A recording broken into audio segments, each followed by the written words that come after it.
อก็ถ้าเบิ่งสีมือเนาะถ้าเบิ่งสีมือเพิ่นเฮ็ดอันนี้ว่าสิเป็นจังใดพี่น้องเอ้ยเนาะว่าสิงามส่ำใดเนาะเพราะว่ามันก็สิแตกต่างกันได้กับไม้กับทรายกับพวกดินนี่พี่น้องเอ้ยเนาะเคยว่าเพิ่นน่าสิรอดอยู่ดอกฮะเคยว่าสร้างนี่โอ้มือ10ที่สุดก็ว่าน่าสิรอดอยู่ดอกรอดบ่บ่ได้บ่คือสิรวยอยู่ดอกเบิ่งจากสิว่าคือสิรอดอยู่ดอกรอดอยู่บ่เจ้าว่าไปก็ถ้าเบิ่งนํกันจ้ะเนาะ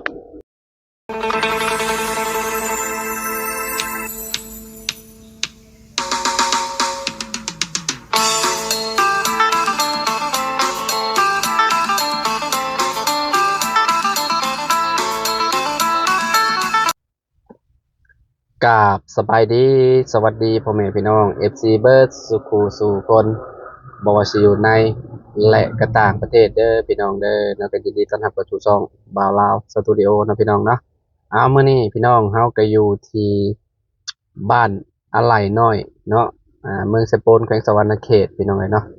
คือตอนนี้อยู่ที่เฮือนน้องไส้พี่น้องเอ้ยเนาะ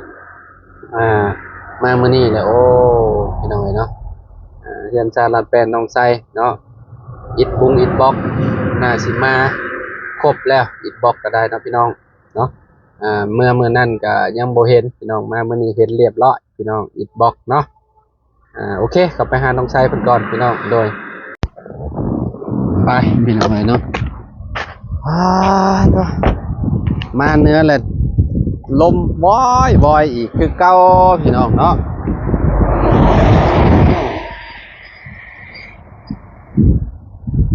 เพิ่นย่านมันไหลไปพี่น้องเนาะเลยเอาอิฐบล็อกข้างเมียนเนาะทรายเพิ่นเนาะนี่อิฐบล็อกทางลงหนวดเพิ่นเนาะโอ้น้องชายพี่น้องเลยเนาะเห็ดยังเด้เนาะพี่น้องเลยเนาะเลี้ยงน้องอยู่บ่น้องชายนี่บ่ได้เห็นกันมือ2มื้อเองพี่น้องกับน้องชายเนาะโอ้ย่างบ่ระวังนี่คือว่าได้ตำหัวตึมเลยสบายดีเลี้ยงน้องบ่แอน เอ้าใช่น้องโอ้คิดว่าน้องหายใช่ดอกเนาะขออนุญาตสร้างมาใหม่บ่น่ะน้องชายเลยมาตั้งแต่มื้อใดแต่มือลุงหนวดสิเมื่อนั้นแล้วทางลุงหนวดบ่สั่งมาโดยประมาณ3ท่อนนะพี่น้องเอามาลงบ่หั่นบ่โดยพอนี่สั้นเนาะมาลงบ่นี่บ่น้องชายเดี๋ยวลงใกล้ๆกันนี่เนาะโดยทอนี่ยาวทอนี่สั้นให้มัน6ท่อนเนาะจะใช้ยาวอันบ่น่ะว่าเอาซ้ำกันบ่ซ้ำกันเนาะแม่นความยาวความสูงก็ประมาณซ้ำกันเป็นความนานนี่แหละซ้ำกันแม่นเพราะว่านี่เพิ่นเทปากเด้มันมีปากเด้ตัวนี้บ่ได้มีปากก็ว่าโดยบ่มีบ่ได้มีปากพี่น้องเนาะตัวนี้มีปากพี่น้องน้องชายคิดว่าตัวนี้เจ้าคิดว่ามันใหญ่กว่าตัวนั้นบ่แม่นแต่ว่าไว้อันนี้มันซื่อๆนี่ชบมันนี่โคตรหนักเลยอันนี้เนาะ3อันอย่าได้ทับขาได้นักคือยังนี่เด้นักอีหลีจะมื้อใดแล้วสิได้เอาลงน้องชายโดยถ้ามือสร้างมาพุ่นแหละสร้างได้แล้วบ่สร้างน่ะได้แล้วบ้านใดสร้างแล้วนั้นสร้างแล่ที่เฮ็ดบ้านน้องน้ำหั่นนะโดยอ้าวแม่นบ่แม่เอาสร้างแล่มาเฮ็ดแสดงว่าน้องบ้านน้องปูนานี่เพิ่นใกล้สิแล้วบ่จักเนาะพี่น้องเพราะว่าเพิ่นเฮ็ดห้องน้ำอยู่บ้านน้องปูนาเด้เนาะก็บ่ฮู้ว่าผลงานเพิ่นเป็นจังไดพี่น้องเพราะว่าก่อปูนอันนี้เนาะพี่น้องแต่ว่างานไม้ยังเฮือนเพิ่นนี่คือแบบละเอียดดีพี่น้องเนาะ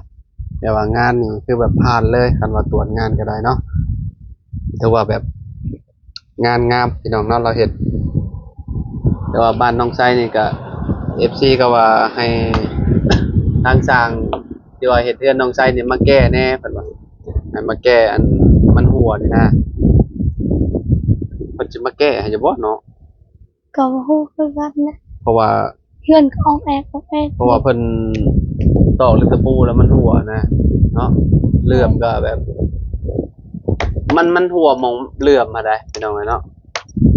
เป็นอะไรคืออยากเขย่าเพื่อนตลอดเวลาแท้ ว่าน อนก็โอนเอ็นอยู่บ่มันลมนะรู้สึกได้อยู่บ่ โดยก็แก๊ก อยู่ในแผ่นดินไหวนี่แฮงบ่ได้ว้าวได้เนาะ เงินเฮาไปก่อน ฮะ เงินเฮาไปก่อนเด้อ เงินจะเอาไปก่อนหมู่เลยติพี่น้องเนาะสร้างแล้วเนาะราคาเท่าใดน้องชายฮู้อยู่บ่ 10 ล้าน เพิ่นว่า10 ล้านบ่ โดยทั้งเรือนครัวทั้งห้องน้ำ อ๋อ10 ล้านพี่น้องก็คือแบบมีครบทุกอย่างแหละพี่น้องเนาะมีเรือนครัวแล้วก็มีห้องน้ำเนาะในราคา10 ล้านกีบเนาะ โดย ก็พอฟังอยู่ได้พี่น้องเนาะต้มยังฉะนั่นน่ะ ต้มหน่อไม้ก็ได้น้อย ต้มใหม่อีกแล้วสบายดีน้องดาวได้ต้มหน่อไม้อีกแล้วกินแกงหน่อไม้อีกแล้วข่อยเนี่ยเนาะชาย เบ้อฮะ ฮะ กินเบิ่งหน่อไม้ เอาน้าบ่าวมาแล้วก็กินแกงหน่อไม้แล้วเมื่อบ้านน้าบ่าวบ่ได้กินแกงหน่อไม้เลย โดยจึงได้ไปหาเอานะ ฮะนี่นางบ่มีบ่จะใหญ่มากนี่แฮงคือคักเนาะคือหญ้า ขี้ คัก ลายเลย ฮะ ขี้ลายเลย กี่ลายโตขนาดเนาะ ขี้ลายเลยน้องค่ะ คิวเพิ่นก็พี่น้องเนาะ เบิ่งคอยแต่น้อยงามๆอันนี้ ใหญ่มากเพิ่นให้คือกันกับเจ้าบัดนี้เนาะอย่าคือเจ้าเลยเด้ จะคอยยังน้อยละหักแหงเลย ถ้าหน้าละบอนออกไปเป้นี่อย่าคือกันได้กับเจ้าใช่เด้ นาเราคือซิซิเลียนนาคอยซ้ำเรียม บ่น่าเจ้าแบบว่ามันสิเป็นแบบทรงแหลมๆในนั้นน่ะ แม่นนั่นแหละ หน้าคอยนี่แห้งแหลมครับ อ๋อเนาะ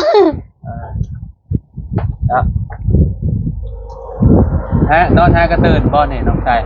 แล้วก็ตื่นนอน กับบ่ฮู้ว่าทางช่างมันสิมา สบายดีเด้อ บอกบ่ได้เนาะ สบายดีไป สบายดีจ้าสบายดีป้าลุง สบายดี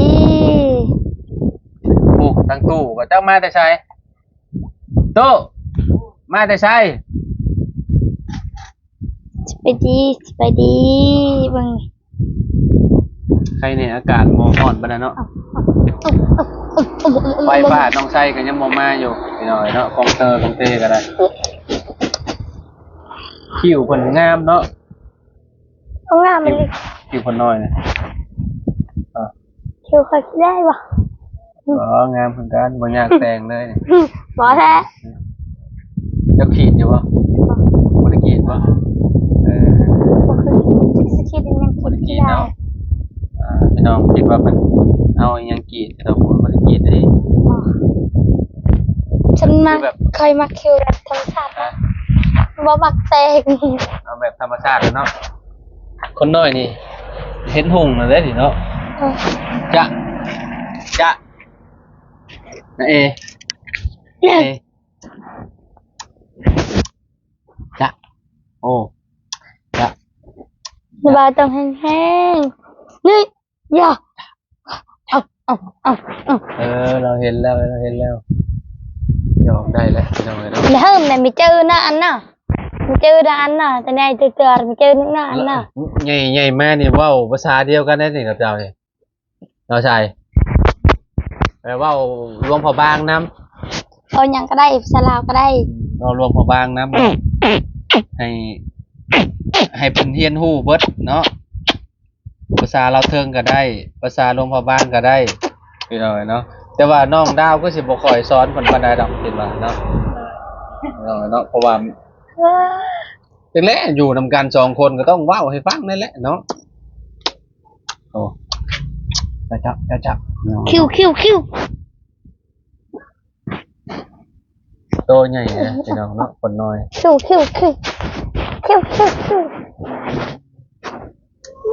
นึกว่าคิวมาเป็นอะไรนะบ่ฮู้บ่ ฮะ คิวแปลว่าอะไร คิว เราเทิงเว้านี่บ่ อืม หรือใช่เว้าบ่น้องชาย คนอเมริกาแน่ คนอเมริกาเว้า คิวแปลว่าอะไรได้ thank you thank you แม่นคิว คิว คิว นี่ คิว ว่า คิว แล้ว คิวคิว น้ำบ่าวก็ งาม บ่ฮู้คือกัน เจ้าเด้ เบบีเบบี เจ้าฮู้บ่เพิ่นเว้าได้อ้าว เคยลืมแล้วประมาณงามประมาณนี้แหละ ฮะ งามนะฮักประมาณนี้แหละเขาไม่ค่อยกันนะ แม่นบ่ แม่นเลยสบายได้สบายดี อืมกินข้าวอะไรใช่ โดยกินแล้วเอา อ่าได้หยังกิน มี มีมาแต่ใช้อีก มีบะบุญให้ บ่ โอเมนบะบุญ โอ้ข่อยว่าข่อย ม่วน มีอยู่ข่อยว่าสิแกะให้เจ้าต้มกินอยู่ เอาได้แล้ว บ่ได้แล้วบ่ เลย มันเป็นหยังจ้ะเนาะ แต่ เดี๋ยวมื้ออื่นจึงกินหมี่อีก เขามีซองเก็ตแล้ว โอ้ระบ่าวมีอยู่ในรถอะไรว่าสิชื่อมาเวลาอันเห็นเพิ่นย่างข้างทุ่งข้างทางว่านะ เลยเอา เดี๋ยว ให้ ฝากเพิ่นว่านะ เอาให้เขาเจ้าก็ได้ ให้เขาเจ้าเอามีแล้ว โอ้ ให้เขาเจ้าคุยยังมีก็ ก็ ได้ สิฝากคนเวลาเพิ่นมาแต่ให้แต่สวดหั่นน่ะก็สิเอาให้เพิ่นหั่นน่ะ เบบี แพงบ่ เบ น้อง บีชัดจืดดืดเบบีชัดจืดดืดโดย แพงคักแล้วเนาะ โดยมามีชัดดอดีชัดจืดดืดดอดี เรา ชั อั ด นบ่ค่อยให้เลยพี่น้องคนน้อย แบบกลางคืน บ่มักให้ กลางคืนกับเพิ่นอย่างงอแงอย่าบ่เวลาเพิ่นอันนั้นเวลาเพิ่นตื่นมา เคยแน่ได้ ตามภาษาเด็กน้อยแล้วเนาะเห็นแล้วได้แล้วก็จักกะจี้เด้อ่าอ่าอ่าซำนี้เอาน้องได้เลยก็ถือว่าเก่งแหละพี่น้อยเนาะคันได้แม่บ่อยู่ก็เอาแทนเลยน้องชายเนาะ เอา เอาบ่ เอากันเอาแล้วแต่ ว่าตอน ค่อย น้อยลีรอเอาแบบบ่อยากเป็นบันไดแล้วเนาะคอมันยังอ่อนเนาะ ค่อยบ่เป็นปอนเข้ายังน้อยค่อยบ่กล้าปอน แม่นอะไร ค่อยบ่กล้าปอนคันเฮาปอนหลายก็ยานเพิ่นอันนั้นเป็นหยังเบิ่งค่อยยานแฮง ต้องเลอให้เพิ่นได้เวลาป้อนข้าวแล้วแต่ละเทื่อหรือว่าป้อนนมแล้วแต่ละเทื่อให้เพิ่นเลอแล้วเพิ่นจังสิสบายท้องเล็กน้อยนะคันว่าป้อนแล้วแบบเพิ่นบ่เลอให้อันน่ะเพิ่นก็สิท้องเพิ่นจักอืดหั้นนะเคยเลอเพิ่นให้เพิ่นอยู่บ่เวลากินข้าวแล้วหั่นนะแล้วเพิ่นเอื้อมเพิ่นหยังหั่นนะอ๋อ โอ้ท้องใหญ่บ่แม่นแก้มใหญ่ลีกันนะคอฮอดบ่มีใหญ่ตัวใหญ่เลย คือแม่ตู้เนาะ ตุยเลยเนาะ เออเพิ่นยังกินนมแม่อยู่บ่นี่น่ะ เนาะกินจนใหญ่ไปแล้ว จนฮอดปีปลายพุ่นแหละเนาะ กินจนฮอด ลูกน่ะบ่าวประมาณปี7เดือนเอาออกนมประมาณปี1กับ7เดือนนี่แหละก็เอาออกนมแล้วไม่แต่ให้แต่กินแต่นมกล่องของมื้อนี่น่ะเป็นนมพวกอันน่ะพวกนมเปรี้ยวบ่แบบนี้นะเพิ่นมักกินพี่น้อยเนาะตอนแรกๆก็ให้ห้องและบ่อยากหย่านม แม่เอาออกนี่เอาอันเกลือแอลกอฮอล์แล้วใส่ เนาะ เกลือแอลกอฮอล์ทานมรด ทามึงนั่นล่ะเพิ่นกินและครบ แม่มันกินแล้วขมมันก็เครียดแล้วมันจะให้แล้วบาด เฮ้ย โอ้เดี๋ยวก็ฮอดเวลาแล้วอีบ่โดนดอกนี่ก็ได้น้อยๆนี่พี่น้อยเนาะเพราะว่าเวลาเฮาออกนมแล้วเฮาไปใส่มันก็สิสะดวกสบายแน่พี่น้อง เฮาได้แล้วเด้อเฮาได้แล้ว อ๋อ ต่างอีหลีกับตอนยังน้อยตอนเกิด อ่าอ่า ค่อยเบิ่งต้องไปถ่าย หน้าเริ่มเปลี่ยนเลยเด้เนาะ เนาะ เริ่มเปลี่ยนไปเรื่อยๆได้พี่น้องตอนยังน้อยนี่สิคืออีกผู้หนึงบัดใหญ่มากอะเปลี่ยนไปแล้วบัดนี้เปลี่ยน เริ่มเปลี่ยนสไตล์ แม่นเปลี่ยนจากที่คือแม่ก็กลายเป็นคือพ่อก็มีบาดพี่น้อยเนาะ ค่อยจากเป็นคนงามก็เป็นคนขี้ร้ายก็ได้มา บ่เจ้าใหญ่มาแห่งสิงามขึ้นแล้ว บ่คันมันตากในคนเฮาได้คันงามแต่น้อยใหญ่มากขี้ร้าย บ่ ขี้ร้ายแต่น้อย บ่ ใหญ่ ด มา อก กเคยงามก็งามคือเก่าแหละเนาะ เป็น โอ้ สิขี้ละ คอย จัง จะ ได๋ คอยจะน้อยโอ้คนงามไปลีตุยจะตุยเป็นนะไปเห็นรูปไปโอ้งามเลยปัญญายมากคือขี้ลา ว่าตอนยังน้อยเจ้าว่าเจ้าคือไผอ้าว ข้าวขาวเลยนะคือไปตุยก็ตุยโอ้ขาวดิคอยแต่น้อย บ่ ปัญญายมากคือดำมาก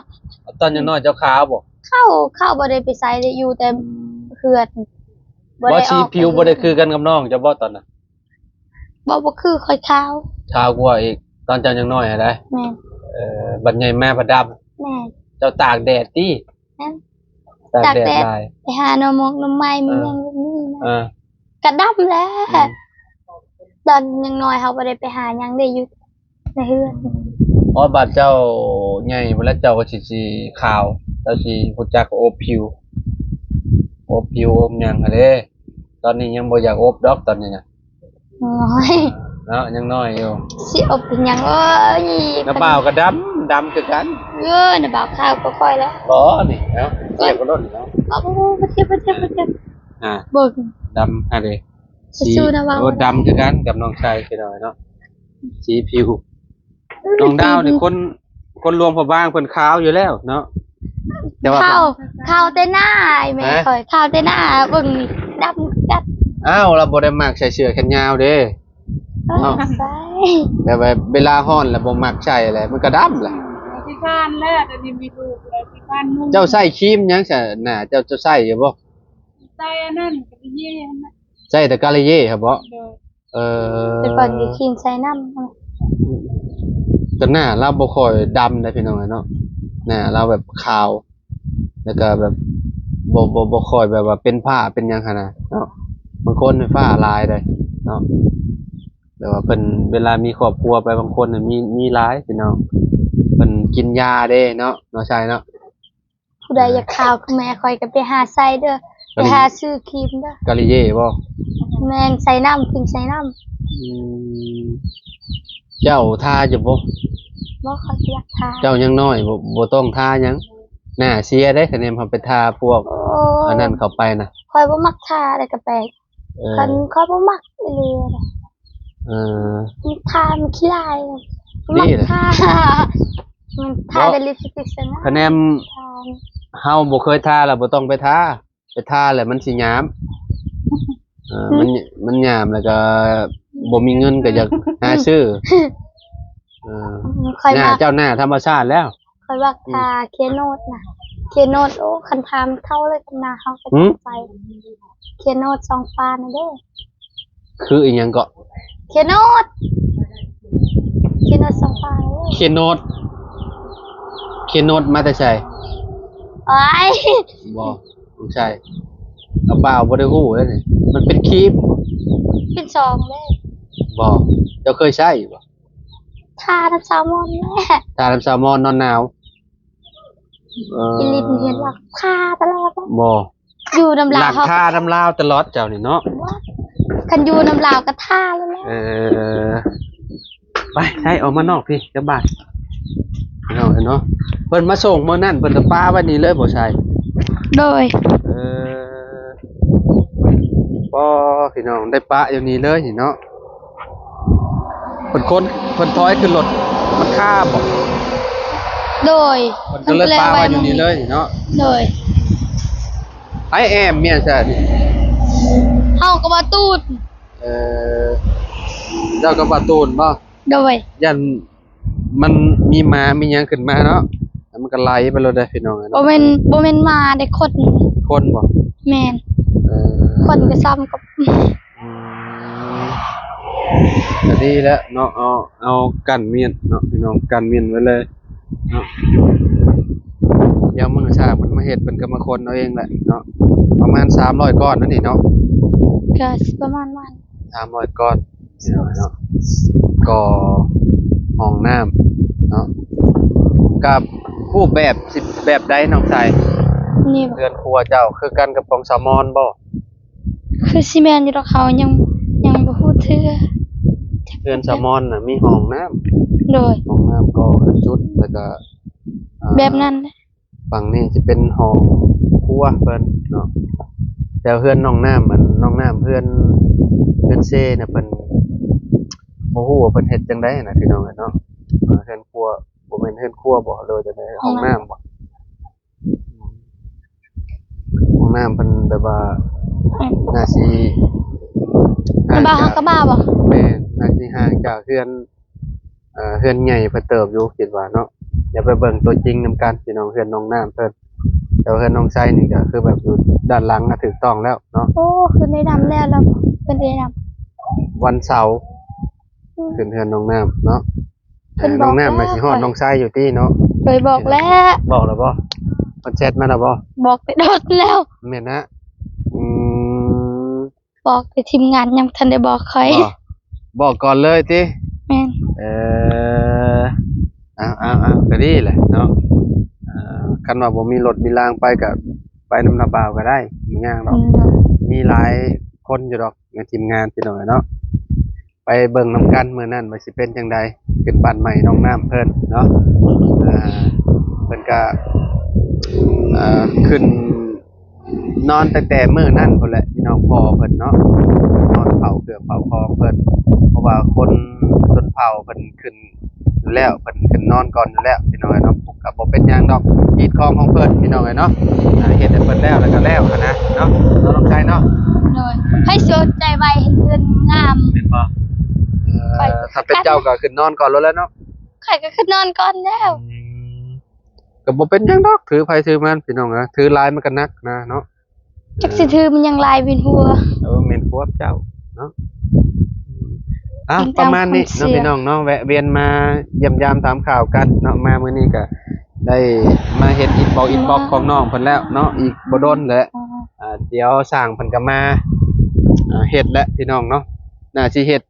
ห้องน้ำให้น้องปูก่อนตอนนี้คิดว่าเนาะน้องชายเนาะ โดยก็สิแล้ว เพราะว่าช่วงเฮากลับไปเด้พี่น้องเราก็ไปเฮ็ดบันไดให้ทางน้องน้ำเพิ่นแล้วก็ปะอันบ่ได้มาเฮ็ดห้องน้ำเพื่อนน้องปูนาพี่น้องเนาะกันว่าเพิ่นมาเฮ็ดต้นเนื่องหันแล้วน่าสิแล้วก็เกือบแล้วบ่จักตอนนี้เนาะพี่น้องนะเพราะว่าเฮ็ดทีมงานเพิ่น4คนเนาะก็ถ้าเบิ่งฝีมือเนาะถ้าเบิ่งฝีมือเพิ่นเฮ็ดอันนี้ว่าสิเป็นจังไดพี่น้องเอ้ยเนาะว่าสิงามส่ำใดเนาะเพราะว่ามันก็สิแตกต่างกันได้กับไม้กับทรายกับพวกดินนี่พี่น้องเอ้ยเนาะ เคยว่าเพิ่นน่าสิรอดอยู่ดอก ฮะ เคยว่าสร้างนี่โอ้มือ10ที่สุดก็ว่าน่าสิรอดอยู่ดอก รอดบ่ บ่ได้บ่คือสิรัวอยู่ดอกเบิ่งจากสิว่าคือสิรอดอยู่ดอก รอดอยู่บ่จ้ะว่าไปก็ถ้าเบิ่งนํกันจ้ะเนาะพี่น้องเอ้ยเนาะเอ้าน้าบ่าวไปปะเด้อปานนี้เด้อไปพ้อกันเด้อเอาสบายดีเด้อน้องชายเด้อ สบายดีเด้อจะ ไปพี่น้องเอ้ยโอเคเนาะพี่น้องจะได้ก็ขอบคุณพ่อแม่พี่น้อง FC เบิดทุกคนเนาะที่ติดตามและเป็นกำลังใจให้เด้อพี่น้องเด้อบ่ว่าสิอยู่ในและก็ต่างประเทศเนาะเอาโดยคลิปนี้เนาะขอตัวแล้วพี่น้องเนาะสบายดีเบิดทุกคนพี่น้อง